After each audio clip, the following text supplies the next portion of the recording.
పృథ్వీరాజ్ సుకుమారన్ ప్రస్తుతం మలయాళ సినిమాలు అన్ని భాషలలో సత్తా చాటుతున్న విషయం తెలిసిందే. మలయాళ సినిమాలు ఓటీటీలో తెలుగు ప్రేక్షకులని ఎంతగానో అలరిస్తున్నాయి. అయితే ఈ సినిమాలని పలు వివాదాలు కూడా చుట్టుముడుతున్నాయి.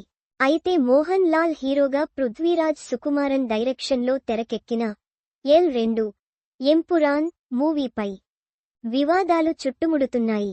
మార్చి 27న ప్రేక్షకుల ముందుకొచ్చిన ఈ సినిమా 2 రోజుల్లోనే 100 కోట్ల రూపాయలు కలెక్ట్ చేసి మరోసారి మలయాళ మూవీ క్రేజ్ ఏంటో నిరూపించింది. అయితే ఈ చిత్రంలో హిందువులను కించపరిచేలా సన్నివేశాలు ఉన్నాయంటూ ఆర్ఎస్ఎస్ సహా పలువురు విమర్శిస్తున్నారు. దీనిపై ఇప్పటికే హీరో మోహన్ లాల్ క్షమాపణలు చెప్పారు. తాజాగా దర్శకుడు పృథ్వీరాజ్ సుకుమారన్ తల్లి నటి మల్లిక ఈ వివాదంపై స్పందించారు. తన కుమారుడు ఎవరినీ మోసం చేయలేదని, కావాలనే అతడిని బలిపశువును చేయడానికి ప్రయత్నిస్తున్నారంటూ మల్లిక మండిపడ్డారు. తెర వెనక ఏం జరిగిందో నాకు తెలుసు. నా బిడ్డని అన్యాయంగా నిందిస్తున్నారు. మోహన్ లాల్ చిత్ర నిర్మాతలు ఎవరూ తమను పృథ్వీరాజ్ మోసం చేశాడని చెప్పలేదు. ఇప్పుడు ఆయనకు, నిర్మాతలకు తెలియకుండా కొందరు నా కుమారుడిని బలిపశువును చేయడానికి ప్రయత్నిస్తున్నారు అని రాసుకొచ్చారు.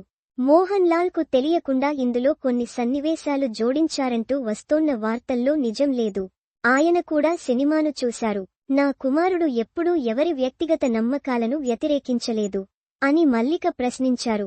పృథ్వీరాజ్ మోసం చేశాడని మోహన్ లాల్ గాని, చిత్ర నిర్మాతలు గాని ఎవరూ చెప్పనప్పుడు బయటికి వారికి ఏం సంబంధం? మోహన్ లాల్ నాకు ఎప్పటినుంచో తెలుసు. నాకు తమ్ముడు లాంటి వారు. ఎన్నో సందర్భాల్లో పృథ్వీరాజ్ని ప్రోత్సహించాడు. ఇప్పుడు మోహన్ లాల్ కు, నిర్మాతలకు తెలియకుండా నా కొడుకును బలిపశువును చేయాలని కొందరు చూస్తున్నారు అన్నారు మల్లిక. ఇక మోహన్ లాల్ కూడా ఈ వివాదంపై స్పందిస్తూ క్షమాపణలు తెలియజేశారు. ఎంపురాన్ చిత్రంలోని కొన్ని రాజకీయ, సామాజిక ఇతివృత్తాలు చాలా మందికి తీవ్ర బాధను కలిగించాయని నేను తెలిసింది.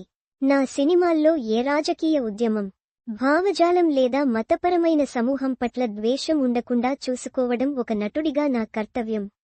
అలాంటి అంశాలను సినిమా నుండి ఖచ్చితంగా తొలగించాలని మేము కలిసి నిర్ణయించుకున్నాము. మీ ప్రేమ, నమ్మకమే నా బలం అని మోహన్ లాల్ రాసుకొచ్చారు.